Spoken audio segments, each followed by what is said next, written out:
여러분에 대해 잘 알지는 못해도 밝은 면에서 새로운 것을 배우기 좋아하는 똑똑하고 탐구심이 강한 사람이라는 건 알아요. 하지만 미래를 계획하는 것에 관해서라면 저는 때때로 한 달 후나 1년 후는 고사하고 오늘 하루가 끝날 때쯤 제게 어떤 일이 있을지조차 예측하기가 어려울 때가 있죠. 닐스 보어라는 과학자는 예측은 매우 어렵다. 특히 미래를 예측하는 것은 더욱 그렇다라고 말한 적이 있는데요. 추세를 기반으로 한 멀고 먼 미래에 대한 예언들이 있습니다. 그러니 2100년까지 현실이 될 수도 있는 이 놀라운 예측들을 확인해보세요. 2020년에서 2029년부터 시작하겠습니다. 인도는 2022년까지 세계에서 가장 인구가 많은 나라가 될 것입니다. 중국은 순위에서 2위로 밀려납니다. 언어 장벽은 완전히 무너졌습니다. 새로운 기술로 인해 즉각적인 번역이 평범한 일이 됩니다.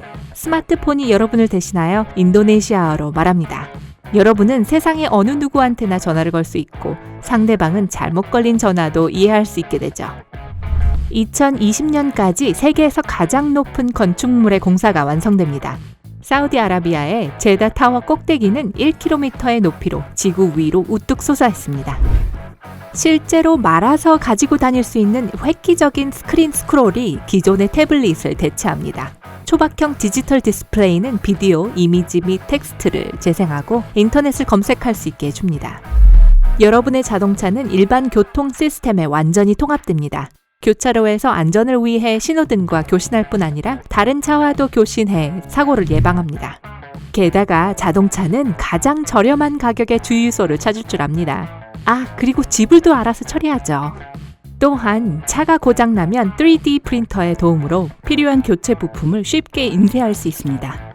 패스워드가 쓸모없게 됩니다. 얼굴 인식, 음성 지문, 망막 스캔 및 심지어 심장 박동이 암호를 완전히 대체합니다. 전 세계적으로 50억이 넘는 사람들이 인터넷을 사용합니다. 이것은 1987년의 전체 지구 인구와 맞먹습니다. 스모그와 대기 오염에 대항하는 셀프 청소 건물이 등장합니다. 이 건물은 이산화 티타늄으로 코팅되어 있는데 이것은 햇빛에 의해 가열되면 활성산소를 방출해서 때를 분해합니다. 그러면 모든 것이 비에 쉽게 없어집니다. 2020년에서 2021년쯤 최초의 우주 호텔이 첫 방문객을 위해 문을 열게 됩니다.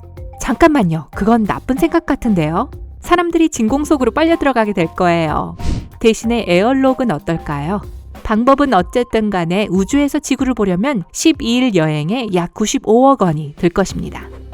2025년 세계 인구는 80억까지 성장했습니다. 내성적인 사람들에게는 반갑지 않은 소식이죠. 더 이상 숨을 공간이 없게 되었거든요. 적어도 이제는 더 이상 빨래를 할 필요가 없습니다. 건물을 보호하는 이산화 티타늄 코팅은 면 셔츠에 묻은 얼룩을 제거하는 데도 도움을 줍니다. 게다가 불쾌한 냄새를 내는 모든 박테리아를 제거합니다. 햇빛 아래서 몇 분을 보내기만 하면 됩니다. 2028년이 되면 이탈리아 베니스에서는 살 수 없게 됩니다. 도시가 완전히 물속에 잠긴 것은 아니지만 수위가 너무 높아 사람들은 집을 떠났거든요. 그러니 아직 베니스를 방문하지 않았다면 서두르세요. 2030에서 2060년, 2030년쯤 북극 얼음층의 크기가 크게 감소했습니다. 더욱이 북극해의 모든 얼음은 여름 동안 녹아버립니다. 그래서 2037년이 되면 모든 북극 해빙이 완전히 사라지게 될 것입니다. 사람들은 지금까지 쓰인 모든 책들을 디지털화했습니다. 정말 편리하지 않나요? 반면에 이러한 인류 도서관을 유지하기 위해서는 124개의 3TB 드라이브가 필요합니다. 2033년 유인 우주선이 화성으로 출발합니다. 오로라 프로그램이라고도 불리는 우주 탐사 프로그램 전반은 달과 화성, 그리고 인근 소행성 탐사에 집중할 계획입니다. 2045년이면 60세 이상 노인의 수가 인류 역사상 처음으로 10대 청소년과 젊은 층보다 많아지게 되어 인력 공급에 문제가 생깁니다. 하지만 걱정 마세요. 예를 들어 병원은 로봇의 도움을 사용함으로써 이 문제를 해결했습니다. 특수 공기 혼합물로 만든 연료로 달리는 초음속 제트기가 등장했습니다. 그래서 런던에서 뉴욕까지 가는데 기껏해야 2시간 정도만 필요합니다. 자동차뿐만 아니라 집까지 완전히 연결되어 있습니다. 특별 감지기는 정원의 어느 부분이 비료를 필요로 하는지를 알려줍니다. 카펫이 침입자를 감지하고 무슨 일이 생기거나 여러분이 넘어지면 도움을 요청합니다. 온도 조절기는 여러분의 온도 선호도를 파악해서 들어가는 방의 온도를 조절합니다. 각설탕 크기의 작은 슈퍼컴퓨터가 탄생합니다. 나노 입자가 들어있는 액체의 등장으로 전선은 필요하지 않습니다. 유일한 문제는 주머니에서 기기를 찾는 것입니다. 평소 카페인이 없는 커피를 주로 마신다면 반가운 깜짝 선물이 있습니다. 2030년쯤 되면 농부들은 카페인이 없는 커피콩을 재배하기 시작합니다. 지구상에는 90억 명이 넘는 인구가 살고 있고 10명 중 7명은 도시와 마을에 살고 있습니다. 그들 모두를 위한 식량을 생산하기 위해 농장이 지어졌습니다. 이 수직 농장은 1년 내내 무농약 채소나 과일, 농작물을 재배해서 도시 지역에 식량을 제공합니다. 2061년에서 2100년. 좋은 소식입니다. 2075년까지 오존층은 완전히 회복될 것입니다. 심각한 질병을 유발하는 위험한 자외선이 통과하는 구멍은 더 이상 없습니다. 반면 21세기 말 기후변화와 그로 인한 가뭄으로 인해 아마존 열대우림의 거의 83%가 사라졌습니다. 사람들이 말 그대로 세상을 뜨겁게 달궜습니다. 여러분의 몸 곳곳에는 작은 센서가 있습니다. 덕분에 의사들은 여러분의 생체 신호를 24시간 내내 관찰할 수 있습니다. 척추 이식술을 사용하여 이제 마비를 치유할 수 있습니다. 두뇌에 있는 칩들은 자는 동안 새로운 정보를 얻도록 도와줍니다. 게다가 만약 살을 빼고 싶다면 식생활을 모니터할 위칩을 얻을 수 있습니다. 생체공학적 눈이나 합성혈액 혹은 청력이 강화된 기호와 같은 인공이식이 폭넓게 사용되기 때문에 많은 사람이 생물보다 비생물에 가깝습니다. 대서양 횡단터널 공사를 시작하였습니다.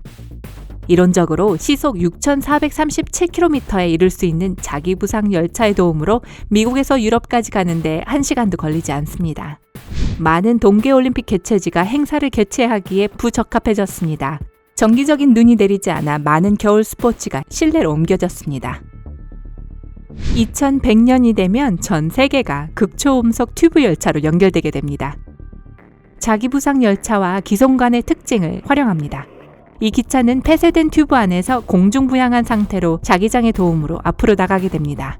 세계에서 가장 빠르게 발전하고 있는 지역 중 하나는 서남극입니다. 남극 대륙 일부 지역에서 얼음이 녹은 후 이 땅은 고층 건물을 가진 거대한 도시를 건설하기에 적합하게 되었습니다. 남극 대륙의 인구는 수백만 명까지 증가했습니다. 많은 언어가 사라졌고 전체 언어의 수는 약 7,000개에서 이 수치의 절반 이하로 줄었습니다. 기후변화를 막기 위한 수많은 시도에도 불구하고 사람들은 대부분의 저지대를 살려내지 못했습니다. 그리고 해수면이 2090년까지 거의 2m 상승하면서 수백만 명의 사람들이 이주해야만 했습니다. 많은 나라들이 수천조 원을 들여 주민들을 이주시키고 해안 방어시설을 이전했습니다. 긍정적인 측면을 살펴보면 일반인은 평균 일주일에 20시간 미만 일을 합니다. 미래의 사람들은 업무의 본질을 변화시킨 인공지능에 크게 감사할 것입니다. 일자리는 더 지적이고 창의적이게 됩니다. 어떤 미래 예측이 가장 인상적이었나요? 아래 댓글로 알려주세요. 만약 오늘 새로운 것을 배웠다면 이 비디오에 좋아요를 주고 친구들과 공유하세요. 그리고 여기 삶의 밝은 면에서 볼 만한 멋진 비디오들이 더 있습니다.